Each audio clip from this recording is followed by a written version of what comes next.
بسم اللہ الرحمن الرحیم۔ السلام علیکم۔ جب حضرت ابو ذر رضی اللہ تعالیٰ عنہ نے بلال رضی اللہ تعالیٰ عنہ کو کہا، اے کالی کلوٹی ماں کے بیٹے، اب تو بھی میری غلطیاں نکالے گا؟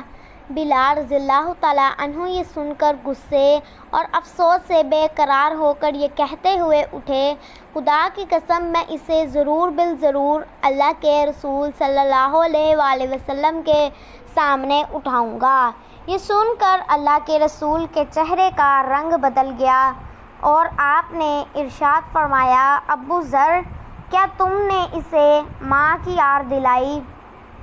تمہارے اندر کی جہالت اب تک نہ گئی؟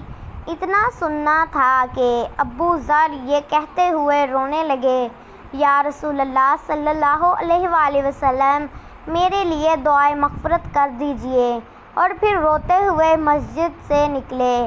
باہر آ کر اپنا رخسار مٹی پر رکھ دیا اور بلال رضی اللہ تعالیٰ عنہ سے مخاطب ہو کر کہنے لگے، بلال، جب تک تم میرے رخسار کو اپنے پاؤں سے نہ رون دو گے، میں اسے مٹی سے نہ اٹھاؤں گا۔ یقیناً تم معزز و محترم ہو اور میں ذلیل و خوار۔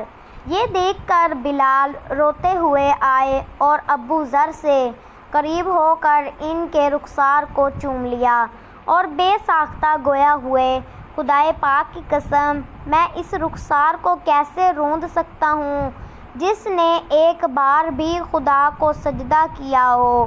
پھر دونوں کھڑے ہو کر گلے ملے اور بہت روئے۔ سبحان اللہ، اللہ اکبر۔ یہ تھی محبتیں۔